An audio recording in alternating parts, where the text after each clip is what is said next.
Welcome back, Indiana Sports Speed Radio, coming to you here on this Wednesday. We've made it to the halfway point, and no better way to get us over the hump than with Rick Bozich from WDRB.com. Rick, how are you, sir? Doing good, Jim. How are you doing? I'm getting ready for a little baseball practice here. They're going from 10 to 11:30. I'm going to get out there for the last half hour, and they're heading to College Station, Texas, to play the Aggies in the Super Regional. Yeah, college baseball is rolling on. It's getting to be that fun part. It's a great setup, actually. You get the College World Series, the Super Regionals, and then the College World Series. And then that kind of feeds it right into the Little League World Series. But there's a little bit of a break, I guess. That doesn't come until later in July, does it? Yeah, it might even be early August on the College on the Little League World Series. I'm not sure. Yeah. I was actually over at New Albany Little League Field last week. And I think they're just getting ready to pick the all-star team. So it's probably just getting ready to crank up. Well, grandsons? Grandkids? Yeah, my grandson plays in the 6-year-old machine pitch, coach pitch league. Oh, 6-year-olds. That's got to be hilarious. Yeah, you got one guy batting, one guy watching, and 8 kids drawing things in the dirt or picking clover. It is. I won't say which one of those my grandson fell into. That is probably the greatest time in sports. Is that? I mean, it really is. It's when they don't have a clue and sometimes don't have a care. They don't care. They just want to know what they're going to get. Exactly. When do I get my soda pop and popcorn, man? Absolutely. But college baseball rolling on. Indiana, of course, nowhere to be seen. The Big Ten, Michigan losing to Louisville in a tight one to allow Louisville to move forward. Yeah, that was a tough loss for Michigan. They actually beat Louisville the first game and were in the winner's bracket. And then Louisville came back and beat Oregon and then beat Michigan twice. In the last game, Michigan jumped ahead and then they fell behind 7-2 and took the lead, and then weren't able. Louisville got 4 runs in the bottom of the 8th to win the game. So they go on to Texas A&M. I think the Big Ten I think they had 3 teams in, and they all got beat. I'm pretty sure Maryland got beat on that controversial call at first base by UConn, and I don't know who was the third Big Ten team in. There was another Big Ten team in Michigan. Was it Michigan? Michigan, Maryland, and who was the other one? Maybe Iowa. I don't know. I think maybe. I can't remember who the third team was. I didn't know there was a third. This is a sport that's dominated by the SEC and the ACC. And 9 of the 16 teams left are from those 2 leagues. Throw in Texas and Oklahoma, which are going into the SEC, and that makes it 11 of the 16. So it's the thing is, that's because it's warm weather. It's a warm weather. It's a warm weather belt. And that is never, ever going to change. Right. So how can it, why would the teams in the upper Midwest, what's the point of even the Big Ten? They don't have success at this stage.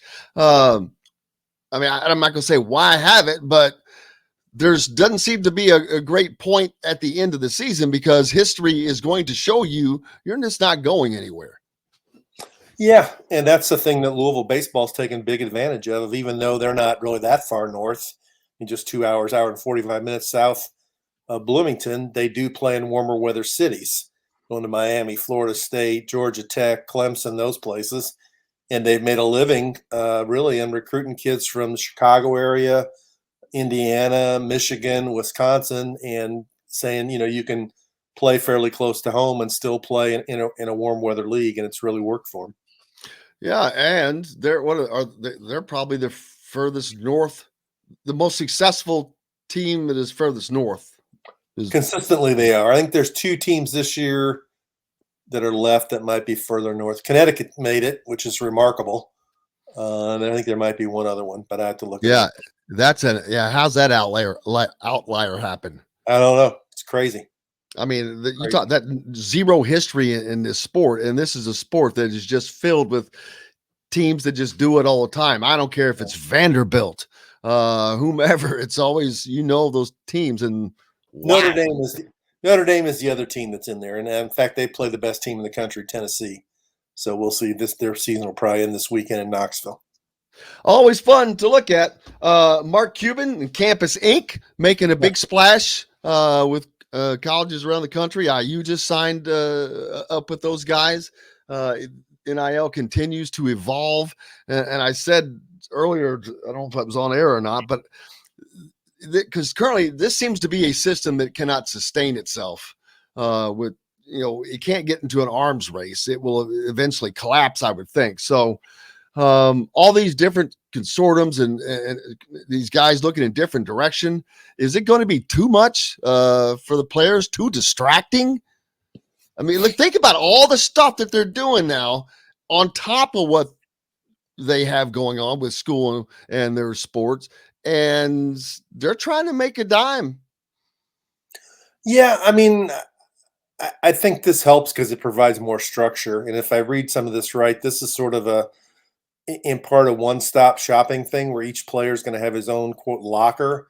And if you're a popular player who has fans and you want to sell your jersey or you want to sell a T-shirt with your name on the back of it, you just send out your info on social media, and people will see it and they can buy your jersey or whatever. Is that part of what this deal is?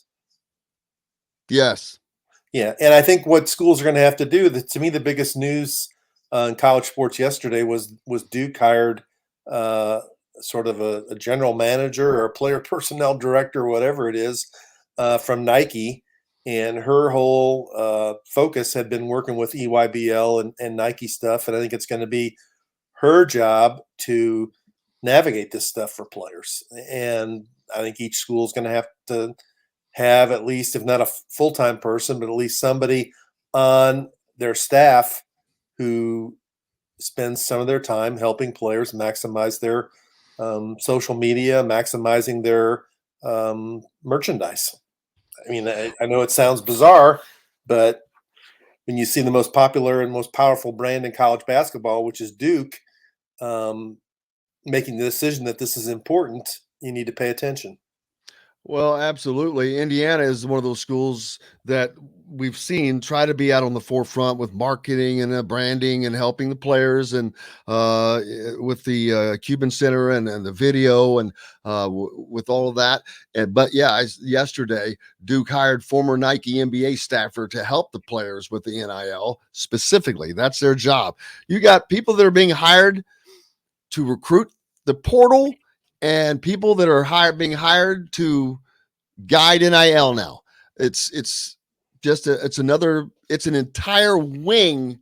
It's like a business that had three wings.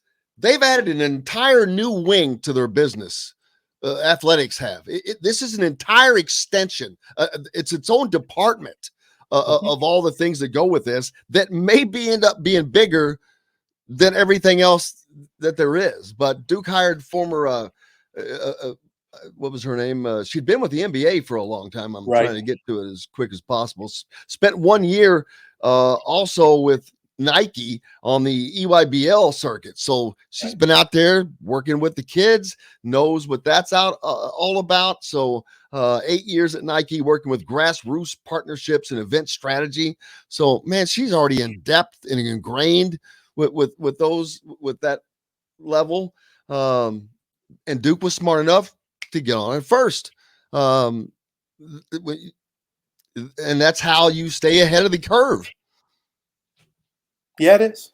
I mean, no matter whatever an individual school or coach's personal views are on NIL and how important it should be, how much of a priority it should be for players when they pick a school. The reality is that there are going to be people that you're competing against that are going to make it a big priority. And we've already seen some of the dust-ups this year of, you got Nick Saban, the most successful coach in college football, complaining that he didn't get the best recruiting class in the country because Texas A&M was doing a better job on NIL, and they did get the best class in the country. That if you're not going to be offering or connecting people to the right packages, there's going to be a certain percentage of players that you're not going to be able to recruit. and that's reality. How funny but how absolutely hysterical is it that somebody whose program we all know is not exactly being run by Mother Teresa, and Jimbo Fisher, boom, came out of a hole like a snake and said, boom.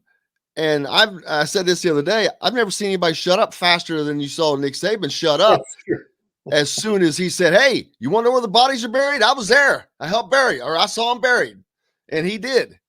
And he, why do you think he shut up? Because that's exactly true. How he was dumb enough to, and I hate to say dumb, but how he was dumb enough to put himself in that position, knowing it's like he is oblivious. He is so accustomed to doing what they've been doing. Is he that oblivious to it that the rest of the world does not get to live like that? I think that showed, one, his frustration level, that he was so frustrated that he couldn't control himself. I think B was, it really wasn't a press conference. It was sort of a gathering with, whether it was boosters or fans or whatever, and he might have briefly forgotten that there was media there that was going to record what he was saying, and the frustration came out, and he obviously he regretted it, because he's apologized and quit talking about it, and Jimbo Fisher has refused to take his apology. So yeah, you're right. It's Alabama has every other advantage known to man, and just this year alone, we know, Indiana had one of the best strength and conditioning people in the country, and I think that was part of the reason that the program, those 2 good years that Tom Allen had, Indiana looked faster and better conditioned to me, and they came in and took away David Ballou and Dr. Ray. We saw this year at the end of spring practice, Alabama lost a receiver, decided they need another receiver. They got Louisville's best receiver went through spring practice. Somehow the word got to him that Alabama's looking for a receiver, and he's gone to Alabama, where there's no guarantee he's even going to play. So it's better off to be a backup receiver at Alabama than starting receiver at Louisville. So I have no sympathy for Nick Saban. He Bigfoots everybody at every opportunity. Absolutely. I found it completely ironic. And I said yesterday, I think it was, that I'm shocked that there's the code, but I'm shocked that more coaches haven't come out already, because they know who's doing what. Sure they do. And so they've kept their mouth shut as a courtesy. But I'm like, why? Well, I think SEC Commissioner Greg Sankey got the word out that, like, the next guy that talks about this is going to get fined. Yeah, y'all need to shut up. All-Star week up this week, man. Kentucky and Indiana this Friday and Saturday. We've had the juniors play each other last Sunday, and then the juniors play the seniors tonight as well. Have you kept up with that at all? A little bit. I've been asking around just about whether this series can ever get back on a more uplifting track. I mean, we're both veterans and remember when it used to be a really, really big deal. Yeah, it used to be played one Saturday night in Louisville and the next Saturday night in Indy. There was actually real practice and preparation. It was a basketball game, not just an all-star game. It meant a lot.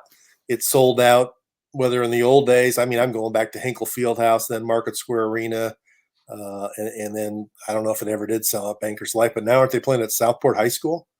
Yep. In Owensboro, some place in Owensboro, because they can't play in any facility in Louisville because of A, they don't sell it out anymore, and B, NCAA regulations have changed, so you can't play in any U of L facility or even Bellarmine's facility since they've gone D1. But I don't know. It used to be. I'm showing my age, but I remember when being Mr. Basketball and making the All-Star team was a really big deal, and it doesn't seem to have that. It doesn't have that sizzle anymore. That's something I think we've lost. Yeah, AAU. There's just a lot of things that have added into it. There's not one thing, but yeah, it was a big deal, man. Well, there's a lot of other places to go. A lot of other right. They're being pulled in so many different directions. There are guys that let's see, who is it that's not even getting to play in it because one of the guys on Indiana's side, he's got to go report to Seton Hall. And I'm like, seriously? They Hey, can't? Davis. Yeah. I'm like, really? A week is going to make that much difference? I'm like, crap. That's horse crap. I don't believe that. I truly don't believe that. That at the end of the season, your season's going to be impacted because you spent an extra week in June going to an all-star game. I just can't believe that. That's happened before. I mean, we've seen it happen before where coaches, they get the freshmen in and put them through orientation, whether they're going to summer school or whatever else, and they won't let their guys go play in this game, even practice for 3 days and play in 2 games. It is ridiculous. I mean, why does a guy have to be already in campus the entire week, the first full week in June?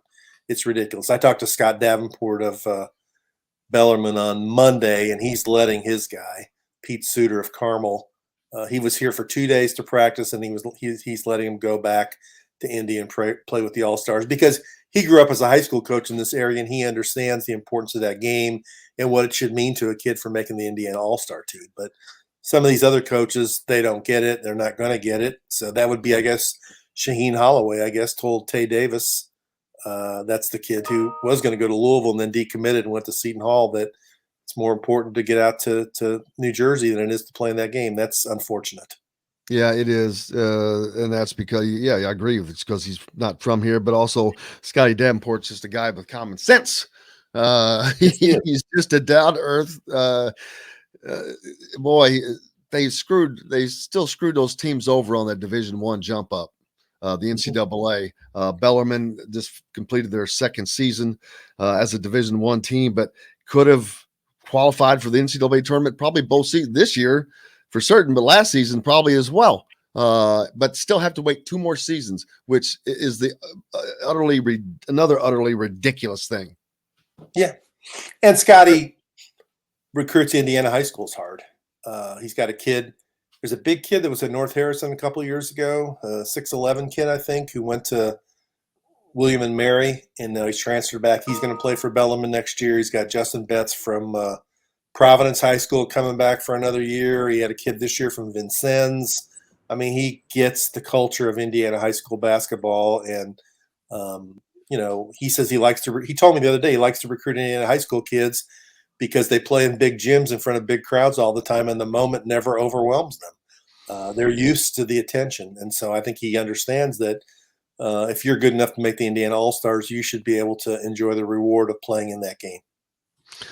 Earlier this week, we talked about the LIV golf, and Dustin Johnson had been going over there. Pete, my friend Pete, just said that ESPN just reported that Bryson DeChambeau, which I'm not surprised at all about him. I would think he would be glad as hell to go play on anybody else's tour to get away from all the smack he does here. And he's probably getting 150 million or 200 million just to do it, along with Patrick Reed, which is ironic. I look at it's Patrick Reed. So they're 2 lightning rods right there. That's probably an easy decision for those guys.